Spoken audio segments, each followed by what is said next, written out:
Hello everyone, welcome to Dhruv D education channel. और आज करेंगे हम एंशिएंट हिस्ट्री से रिलेटेड चैप्टर 3 वैदिक कालीन इतिहास। इससे पहले हमने सिंधु घाटी सभ्यता वाला चैप्टर डिस्कस कर लिया है, उसका अच्छे से रिवीजन कर चुके हैं और पुरातात्विक स्रोत से रिलेटेड भी चैप्टर देख लिया है। और आज पढ़ेंगे वैदिक कालीन इतिहास। आर्यों का आगमन। हड़प्पा सभ्यता सिंधु संस्कृति के पतन के पश्चात जिस सभ्यता और संस्कृति का विकास हुआ उसे वैदिक और आर्य सभ्यता कहते हैं। हड़प्पा सभ्यता के बाद में जो सभ्यता आई उसको वैदिक सभ्यता बोलते हैं, क्योंकि इस संस्कृति की जानकारी वेदों से प्राप्त हुई है, इसलिए इसको वैदिक सभ्यता कहा जाता है। आर्य मूल रूप से स्टेपी जलवायु क्षेत्र में रहते थे, बाद में मध्य एशिया चले गए और फिर 1500 ईसा पूर्व में भारत के पंजाब क्षेत्र में आए। भारत के आर्यों की पहचान नॉर्डिक प्रजाति से की जाती है। जर्मन विद्वान मैक्स मुलर ने क्या कहा है कि आर्यों का मूल निवास स्थान मध्य एशिया को माना गया है। ये पूछ लेते हैं कि किसने, मैक्स मुलर ने आर्यों के मूल निवास स्थान को क्या माना है। सिंधु सभ्यता नगरीय थी, जबकि वैदिक सभ्यता जो थी वो ग्रामीण थी। आर्यों के आगमन के साथ वैदिक काल 1500 ईसा पूर्व से 600 ईसा पूर्व का इतिहास प्रारंभ होता है। जैसे आर्य आए थे तो उससे ही वैदिक काल शुरू हो गया था। वैदिक काल को प्रारंभिक वैदिक या ऋग्वैदिक बोलते हैं, जिसको 1500 ईसा पूर्व से 1000 ईसा पूर्व और उत्तर वैदिक 1000 ईसा पूर्व से 600 ईसा पूर्व में विभाजित किया जाता है। आर्यों के नामों का उल्लेख हित्तित, अनातोलिया, कस्सी, इराक और मितन्नी अभिलेख सीरिया में किया गया है। इन सारे अभिलेख में आर्यों के नाम का उल्लेख है। ईरानी ग्रंथ जैनदा अवेस्ता में आर्य देवताओं के नामों जैसे इंद्र, वरुण आदि के बारे में बताया गया है, इनका प्रयोग किया गया है। वेद संस्कृत भाषा के विद से बना है और जिसका अर्थ होता है जानना या ज्ञान प्राप्त करना, वेद का अर्थ है। वेदों को संकलित करने का श्रेय कृष्ण द्वैपायन को है और इसलिए इन्हें वेद व्यास के नाम से जाना जाता है, कृष्ण द्वैपायन को। प्रथम 3 वेद को वैदित्रयी कहा जाता है और इसके अंतर्गत ऋग्वेद, यजुर्वेद और सामवेद आते हैं। 3 वेद ये हैं, इनको बोलते हैं वैदित्रयी। ऋग्वैदिक काल आया अब 1500 ईसा पूर्व से 1000 ईसा पूर्व। सबसे पहले ऋग्वैदिक काल देखेंगे और उसके बाद में उत्तर वैदिक काल। इस युग के बारे में जानकारी का मुख्य स्रोत ऋग्वेद है। 10 मंडल हैं ऋग्वेद के अंदर, 10 मंडल हैं और 1028 सूक्त हैं। 2 से 8 तक के मंडल अध्याय को सप्तऋषि मंडल कहा जाता है। 2 से 8 तक के मंडल को, क्योंकि ये 7 महान ऋषियों द्वारा रचित हैं। ऋग्वेद के सबसे प्राचीन भाग 2 से लेकर 7वें मंडल तक हैं, ये सबसे प्राचीन है, जबकि 1 और जो 10 है ये नवीनतम भाग हैं इसके ऋग्वेद की, 1 और 10। बाकी 2 से लेकर 7 तक ये प्राचीन है। 10वें मंडल में प्रसिद्ध पुरुष सूक्त हैं जो 4 वर्ण व्यवस्था के 7 आदि पुरुष के बारे में वर्णन करता है। तो 4 वर्ण व्यवस्था कौन से मंडल में है? ऋग्वेद के 10वें मंडल में। विश्वामित्र द्वारा रचित तृतीय मंडल में देवी सावित्री को संबोधित करते हुए गायत्री महामंत्र का वर्णन है। और ऋग्वेद की अनेक बातें ईरानी भाषा के प्राचीनतम ग्रंथ अवेस्ता से मिलती हैं। ऋग्वेद की जो बातें हैं। भूगर्भिक विस्तार क्या था भाई वैदिक सभ्यता का? प्रारंभिक वैदिक लोग आर्य 7 नदियों के देश में बसे, जिसे सप्त सैंधव कहा जाता है। इसमें थी सिंधु, वितस्ता, झेलम नाम है अब इसका, अस्कनी, अस्कनी का नाम है चेनाब, परुष्णी, परुष्णी का नाम अब रावी है, विपाशा का नाम अब व्यास है और सतुद्री का नाम है सतलज, सरस्वती का नाम है एट प्रेजेंट में घग्गर। ठीक है, ये सारी नदियाँ सम्मिलित थीं। उनका क्षेत्र अफगानिस्तान, पंजाब और हरियाणा के क्षेत्रों में फैला हुआ था वैदिक लोगों का। सिंधु इंडस नदी का उल्लेख सबसे अधिक बार हुआ है और सरस्वती सबसे पवित्र नदी थी। सरस्वती घाटी को ब्रह्मवर्त बोलते थे और हिमालय गंगा का 1 बार, यमुना नदी का 3 बार उल्लेख किया गया है। ऋग्वेद में हिमालय के एक चोटी मुंजवत का उल्लेख है, जहाँ से वे सोम प्राप्त करते थे और यह पश्चिमी हिमालय में स्थित था। समाज कैसा था वैदिक कालीन? ऋग्वैदिक समुदाय, जिन्हें जन कहा जाता था, में गैर आर्यों को दास या दस्यु कहा जाता था। ठीक है, जो गैर आर्य थे उनको ये दास बोलते थे। यह एक समतावादी समाज था, सामाजिक विभेद अधिक नहीं था। दासों को घरेलू कार्यों के लिए इस्तेमाल किया जाता था और कृषि के लिए इनका प्रयोग नहीं करते थे। दासों का प्रयोग केवल घरेलू काम में करते थे। वर्ण व्यवस्था और कठोर जाति व्यवस्था अभी तक पूर्ण रूप से विकसित नहीं हुई थी ऋग्वैदिक कालीन में। और वर्ण शब्द का प्रयोग ऋग्वेद में आर्यों और दासों के भिन्न भिन्न रंगों के संदर्भ में किया गया है। ऋग्वैदिक समाज पीर्थ सत्तात्मक था। लोपामुद्रा, घोषा, शिक्ता, विश्वारा, निवावरी, अपाला आदि विदुषी स्त्रियों ने ऋग्वेद की रचना में योगदान दिया है।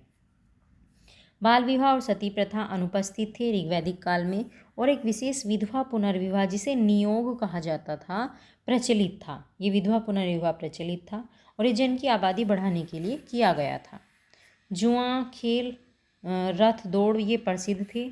दो पेय पदार्थ थे, सोम और सुरा। सोम को धर्म द्वारा स्वीकृत किया गया था, किंतु पुरोहितों द्वारा सुरा को अस्वीकृत कर दिया गया था।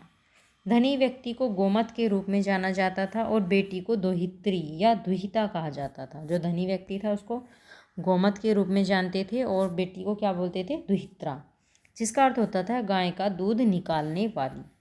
अब राजनीतिक व्यवस्था क्या थी ऋग्वेद काल की? जनों की अगुवाई एक राजन के द्वारा की जाती थी, जिसे पुरोहित, ग्रामणी, सेना द्वारा सहायता दी जाती थी, तथा सभा, समिति, विदथ, गण, सरधा जैसे लोकप्रिय निकाय थे। सभा एक छोटी जबकि समिति विशाल संस्था थी, और विदथ जो थी एक प्राचीन संस्था थी। जन को आगे विष और विष को कई कुल और कुटुंब में बांटा जाता था। कुल का प्रमुख कुलप था तथा इसकी इकाई के रूप में ग्रह था। ठीक है, कुल के प्रमुख को क्या बोलते थे? कुलप। इसके बाद में आता था ग्रह, और ग्रह का नेतृत्व करता था गृहपति या दंपति द्वारा ग्रह का नेतृत्व किया जाता था। ठीक है, जन के बाद विष, विष के बाद कुल, और कुल कुटुंब में बटे हुए थे।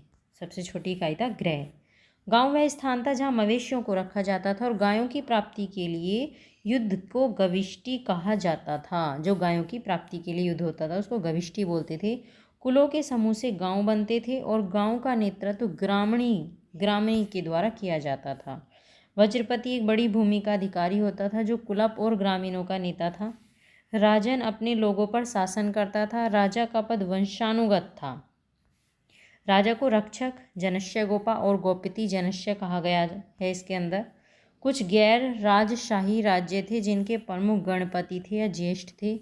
राजन के पास कोई स्थायी सेना नहीं थी और नौकरशाही भी अनुपस्थित थी। सैन्य कार्य आदिवासी समूह द्वारा किए जाते थे, जिन्हें व्रत, गण, ग्राम, सरधा कहा जाता था। ठीक है भाई, राजा के पास स्थायी सेना नहीं थी इस टाइम पे, ये भी ध्यान रखना, पॉइंट इंपॉर्टेंट है। 10 राजाओं की लड़ाई धन, गाय और पशुओं की सुरक्षा के लिए रावी नदी के तट पर लड़ी गई थी, जिसे भरत जन के राजा सुदास द्वारा जीता गया था, और इसे ही 10 राज युद्ध कहा जाता है। ठीक है, ये लड़ाई क्यों लड़ी गई थी? धन के, गाय के और पशुओं की सुरक्षा के लिए रावी नदी के तट पर लड़ी गई थी। और अर्थव्यवस्था कैसी थी ऋग्वैदिक कालीन? ऋग्वैदिक समाज पशु चारण समाज था। कृषि द्वितीयक व्यवसाय था यहाँ, और मवेशी संपत्ति का मुख्य साधन था। कृषि उत्पादन केवल उपभोग के लिए किया जाता था। ऋग्वेद में लकड़ी के हल के बारे में उल्लेख है। यव किसी अनाज का सामान्य नाम था। यव बलि उत्पादकों द्वारा राजन को दिया जाने वाला स्वैच्छिक उपहार था।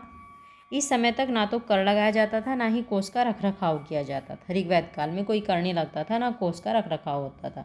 मुद्रा सिक्के के बारे में जानकारी नहीं प्राप्त हुई है। एक सोने का टुकड़ा निष्क का उल्लेख मिलता है यहाँ से, लेकिन मुद्रा की तुलना में उसका सजावटी मूल्य अधिक प्रतीत होता है। वस्तु विनिमय प्रणाली प्रचलित थी ऋग्वैदिक काल में। गाय विनिमय का महत्वपूर्ण माध्यम थी। पंजाब और हरियाणा से तांबे के औजारों की सूचना प्राप्त होती है। अयस किसी धातु के लिए प्रयोग किया जाने वाला सामान्य नाम था, और स्वर्ण को बोलते थे हिरण्य। अयस धातु के लिए लगता था, कोई भी धातु, और स्वर्ण हिरण्य। स्वर्ण को क्या बोलते थे? हिरण्य। लोहे के बारे में इन्हें जानकारी नहीं थी, ये ध्यान रखना, इंपॉर्टेंट पॉइंट है भाई, कि ऋग्वैदिक कालीन लोगों को लोहे के बारे में जानकारी थी या नहीं, तो नहीं थी। मिट्टी के बर्तनों का प्रकार क्या था? गेरवे रंग के मृदभांड और चित्रित धूसर मृदभांड प्रचलित थे इस टाइम पे। आर्यों के द्वारा स्पोक वाले पहिए का प्रयोग किया जाता था। अश्व उनके जीवन में महत्वपूर्ण भूमिका निभाता था। शहरों में नहीं रहते थे। ठीक है, शहरों में नहीं रहते थे, गांव में रहते थे लोग। आर्थिक गतिविधियां क्या थी इनकी? शिकार करना, बढ़ई, चर्मकार, बुनाई, रथ निर्माण, धातु गलाने का कारखाना, ये सब इनकी आर्थिक गतिविधियां थी। धार्मिक दृष्टिकोण, कैसा धार्मिक दृष्टिकोण था ऋग्वैदिक कालीन लोगों का? ऋग्वैदिक श्लोकों में देवी और देवताओं का मानव रूप में भी पूजन किया जाता था, फिर भी मूर्ति पूजा का प्रचलन नहीं था। मुख्य रूप से जनसंख्या वृद्धि, मवेशियों की रक्षा, पुत्र प्राप्ति और बीमारी से रक्षा के लिए सरल और संक्षिप्त पूजा और बलि प्रथा प्रचलित थी। बलि प्रथा भी थी। परिवार द्वारा स्वयं अनुष्ठानों का आयोजन किया जाता था। मंत्रों का जाप अनुष्ठान का एक महत्वपूर्ण भाग था। मंत्रों का जाप होता था। जादू टोना प्रचलित नहीं थे। देवताओं को 3 वर्गों में बांटा गया था: आकाश के देवता, अंतरिक्ष की और पृथ्वी के देवता। ऋग्वैदिक कालीन के महत्वपूर्ण देवता कौन थे? ऋग्वैदिक काल के इंद्र थे, अरुण, वरुण, अग्नि, यम और सोम, ये सब ऋग्वेद काल के महत्वपूर्ण देवता थे। महर्षि वशिष्ठ और विश्वामित्र जो थे ये महत्वपूर्ण पुरोहित थे इस टाइम के। अब आया उत्तर वैदिक काल। ऋग्वैदिक कालीन सारी व्यवस्था बता दी है, कैसी प्रशासनिक व्यवस्था थी, कैसी वहाँ अर्थव्यवस्था थी, क्या धार्मिक व्यवस्था थी। अब देखेंगे हम उत्तर वैदिक काल। 1000 ईसा पूर्व से ये 600 ईसा पूर्व तक रहा है। इस चरण की जानकारी के स्रोत हैं सामवेद, यजुर्वेद और अथर्ववेद। अन्य स्रोत कौन कौन से हैं? ब्राह्मण ग्रंथ हैं, वेदों पर विस्तृत टिप्पणी और स्पष्टीकरण किया गया है इसमें। अरण्यक है, वनों में लिखी गई पुस्तकें, तत्व और मीमांसा पर आधारित हैं ये अरण्यक। उपनिषद दर्शन और आधारित पुस्तकें हैं जिसमें आत्मा और ब्रह्मा आदि के बारे में विस्तृत ज्ञान दिया गया है उपनिषदों के अंदर। अब सबसे पहले इनका विस्तार देखेंगे। आर्य लोग आमतौर पर गंगा की घाटी के प्रमुख हिस्से से परिचित हुए, जहाँ वे धीरे धीरे बस गए। पश्चिमी गंगा घाटी को आर्यव्रत कहा जाता था। अरब सागर और हिंद महासागर, कई हिमालय की चोटियों और विंध्य पर्वत का उल्लेख किया गया है। यहाँ पे भी बताया गया है कि उत्तर वैदिक कालीन सभ्यता यहाँ भी थी। समाज कैसा था इनका? 4 वर्ण व्यवस्था प्रणाली का पूर्ण विकास हो गया था और कई जातियों की उपस्थिति ने सामाजिक व्यवस्था को जटिल बना दिया था। तो वर्ण व्यवस्था भी थी इस टाइम पे और जाति व्यवस्था भी थी। समाज में अस्पृश्यता थी। महिलाओं की स्थिति खराब हो चुकी थी। ऋग्वैदिक काल में अच्छी स्थिति थी महिलाओं की, लेकिन उत्तर वैदिक काल में स्थिति खराब हो गई थी क्योंकि उन्हें अब औपचारिक शिक्षा प्राप्त नहीं होती थी। गोत्र वह स्थान था जहाँ मवेशी जनों के साथ रहते थे और बाद में जनों के लिए यह पहचान के रूप में विकसित हुए। निषाद, चंडाल, साबर उल्लेखित अछूत थे। अतिथि को गोहना या गोहन या गोहंता कहा जाता था और उन्हें गोमांस परोसा जाता था। नियोग को भी एक नकारात्मक गतिविधि माना गया था इसके अंदर उत्तर वैदिक काल में, और ऊपरी 3 वर्णों के पुरुष सदस्यों को द्विज या 2 बार जन्म लेने वाला कहा गया। केवल ये उपनयन अर्थात पवित्र धागा धारण करने के अधिकारी थे। गार्गी और मैत्री जैसी महिलाएं ज्ञान के क्षेत्र में निपुण थीं। गार्गी ने याज्ञवल्क्य को दार्शनिक वाद विवाद में पराजित कर दिया था। सती प्रथा और बाल विवाह अब भी अनुपस्थित थे उत्तर वैदिक काल में भी। गोत्र नामक संस्था और गोत्र व्यवस्था समाज में दिखाई पड़ने लगी थी। 4 पुरुषार्थ थे, 4 आश्रम, 4 पुरुषार्थ के लिए 4 आश्रम बनाए गए थे। ब्रह्मचर्य विद्यार्थी ज्ञान के लिए आधारित धर्म, मतलब ब्रह्मचर्य में शिक्षा लेनी थी। गृहस्थ धन और संतान अर्थात अर्थ और काम के लिए गृहस्थ जीवन था। फिर था उसके बाद में वानप्रस्थ जीवन, आध्यात्मिक ज्ञान के लिए था, इसमें वन जाया जाता था, वनगमन था। और संन्यास मुक्ति के लिए था ये, और मुक्ति के लिए अर्थात मुक्ति मोक्ष, ठीक है, मुक्ति प्राप्त करने के लिए तपस्या की जाती थी इसमें। राजनीतिक व्यवस्था कैसी थी? जनों का विकास जनपद के रूप में हुआ। हस्तिनापुर, इंद्रप्रस्थ, कुरु जनपद की राजधानी थी। हस्तिनापुर और इंद्रप्रस्थ कुरु जनपद की राजधानियां थीं ये। क्षेत्र के लिए जनपदों के बीच बार बार युद्ध होते थे। इस काल में राजन का शासन अधिक स्पष्ट हो गया था और इस समय 12 रत्निक नामक सहायक कर्मचारी राजन के लिए काम करते थे। मुखिया वंशानुगत हो गया था और फिर भी कोई स्थायी सेना नहीं थी। अब भी कोई स्थायी सेना नहीं थी। राजन कई प्रकार के यज्ञ करता था, जैसे राजसूय राज्याभिषेक के समय होता था। अश्वमेघ, सभी दिशाओं का शासक यानी चक्रवर्ती बनने के लिए अश्वमेघ यज्ञ किया जाता था। और वाजपेयी उम्र बढ़ने के साथ पुनः राज तिलक के लिए किया जाता था। वाजपेयी यज्ञ आयोजित करता था, ठीक है। कौन कौन से यज्ञ होते थे? राजसूय और अश्वमेघ और वाजपेयी। सभा और समिति पर निर्भरता कम हुई थी इस समय। महिलाओं को इन सभाओं में सम्मिलित होने की अनुमति नहीं थी। विदत पूर्ण रूप से समाप्त हो गई थी। राष्ट्र शब्द का इस काल में पहली बार प्रयोग किया गया था।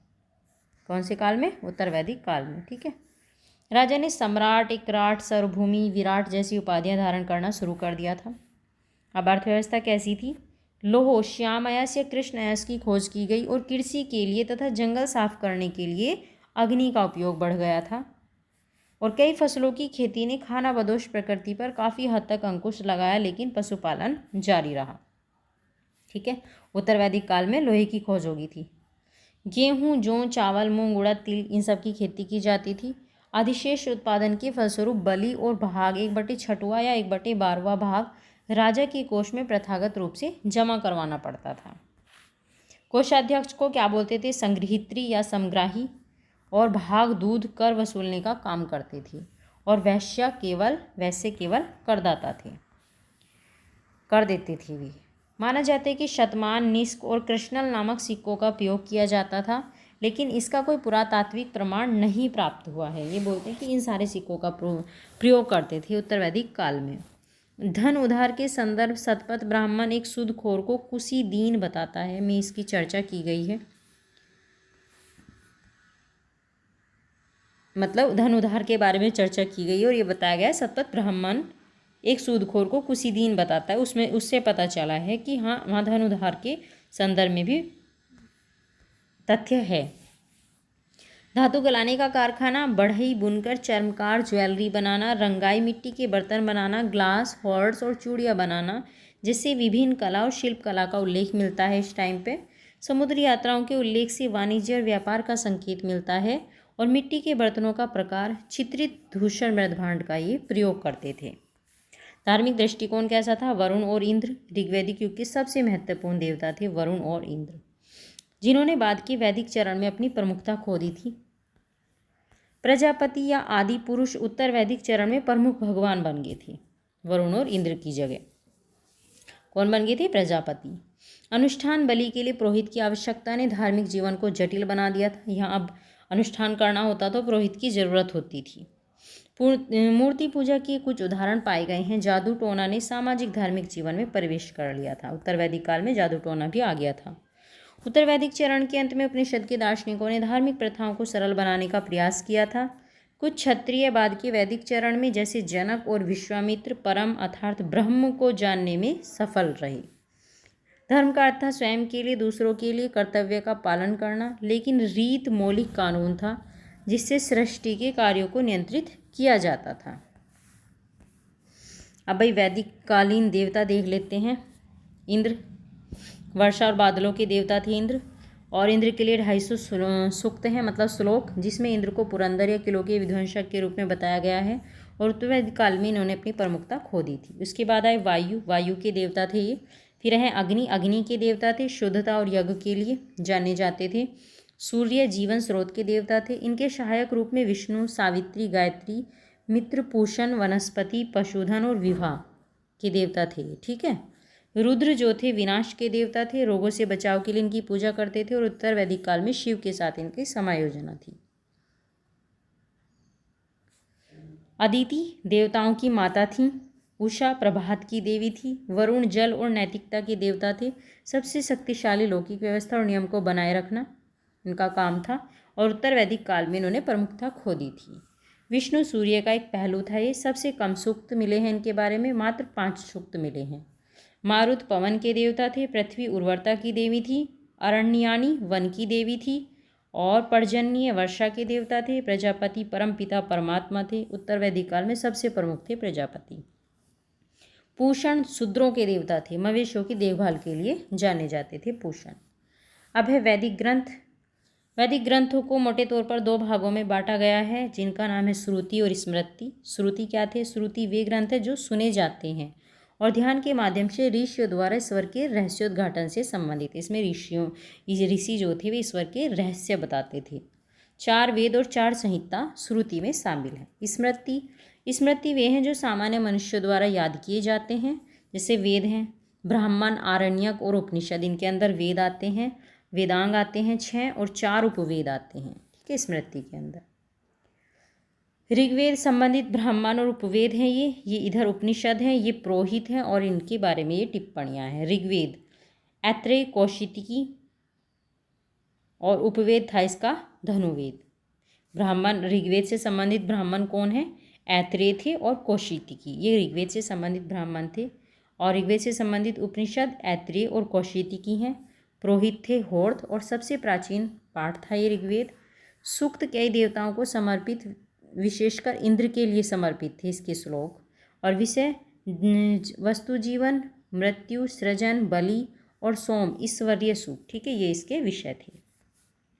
सामवेद के ब्राह्मण थे षड्विंश और पंचविंश, और उपवेद था गंधर्व वेद।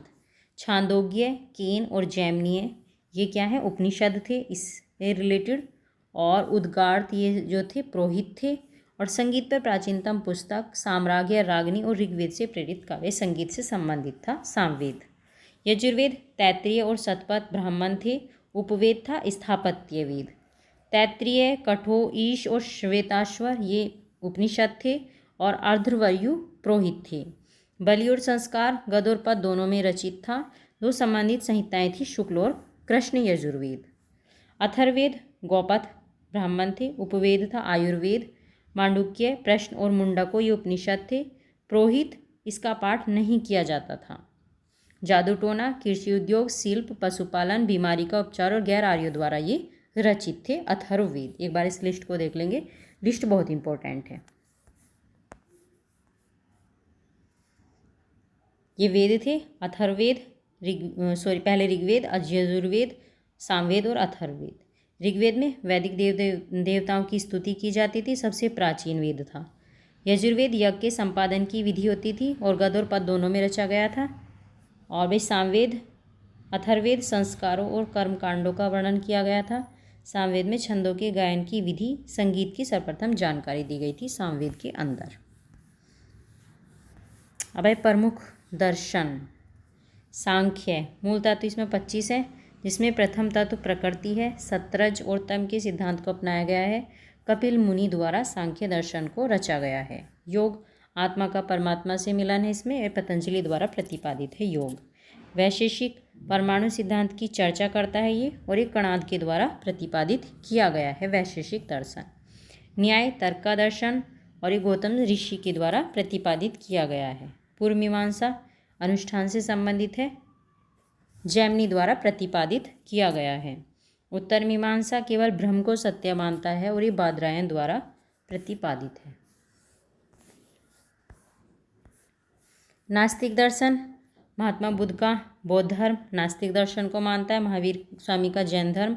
चारवाक और लोकायत दर्शन, यह वास्तव में बृहस्पति द्वारा प्रतिपादित किया गया था, जबकि चारवाक द्वारा व्यवस्थित किया गया था। वेदांग कौन कौन से थे? वेदों को ठीक से समझने के लिए वेदांगों को जानना आवश्यक है, जो वेदों के पूरक है। इनकी संख्या कितनी है? 6। शिक्षा शब्दों का उच्चारण, निरुक्त शब्दों की उत्पत्ति, छंद संस्कृत के छंदों में प्रयुक्त श्लोक, ज्योतिष खगोल विज्ञान की समझ, व्याकरण संस्कृत व्याकरण, कल्प अनुष्ठानों का ज्ञान। शिक्षा, निरुक्त, छंद, ज्योतिष, व्याकरण और कल्प, ये 6 वेदांग हो गए हैं। अब आए उपनिषद। उपनिषद गुरु के निकट बैठकर प्राप्त किए गए ज्ञान को इंगित करते हैं, और इसे वेदांत के रूप में भी जाना जाता है। उपनिषद को वे मानव जीवन और मोक्ष के मार्ग के सत्य होने को सत्यापित करते हैं। 200 से अधिक उपनिषदों का एक संग्रह ज्ञात है, लेकिन इनमें से 108 मुक्ताकाश कहलाते हैं। मुंडक उपनिषद सबसे प्रसिद्ध है, और जिसमें सत्यमेव जयते को वर्णित किया गया है। महावाक्य हैं, और ये उपनिषद हैं। अहम ब्रह्मास्मि ये लिखा गया है बृहदारण्यक उपनिषद में। ततः त्वम असि ये छांदोग्य उपनिषद में है। अयम आत्मा ब्रह्म मांडुक्य उपनिषद, और सोहम ये है ईश उपनिषद से रिलेटेड। अन्य यम या नचिकेता की कहानी कठोपनिषद में है।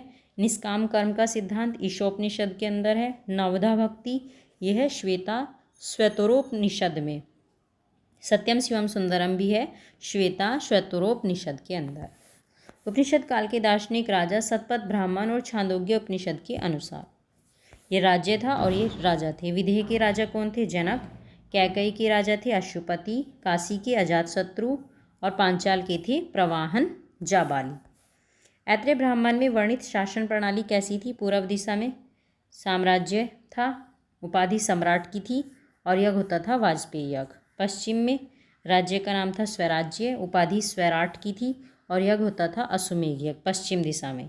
उत्तर में वैराज्य राज्य का नाम था, उपाधि थी विराट की, और यज्ञ होता था पुरुषमेध यज्ञ।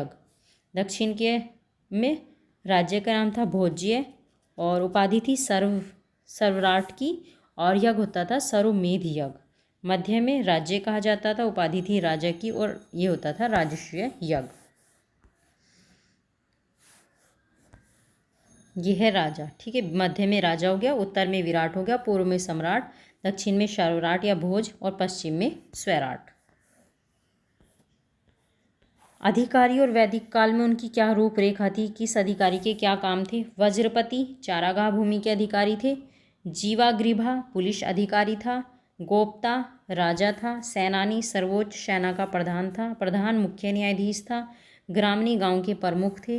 भागदूत राजस्व अधिकारी था। कुलपति परिवार का मुखिया था। महिषी मुख्य रानी थी। स्पासा जासूस और संदेशवाहक था। सूत राजा का सारथी था। छता प्रबंधनकर्ता का रक्षक था। मध्यमासी विवाद हल करने वाला था। तक्षण बढ़ई था। पालागल दूध था। संग्रहित्री कोषाध्यक्ष थे।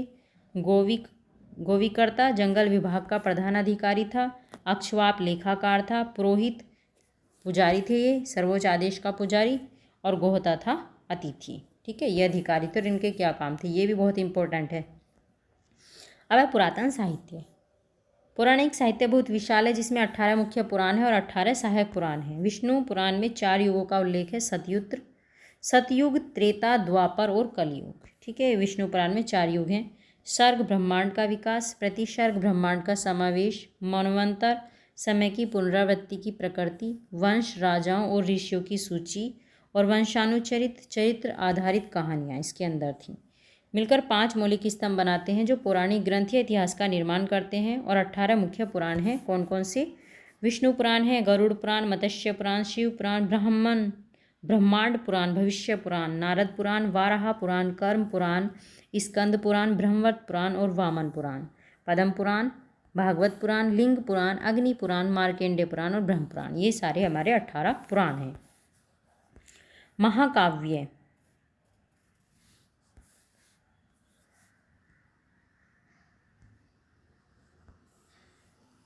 महर्षि वाल्मीकि के रामायण की शुरुआत 5 ईसा पूर्व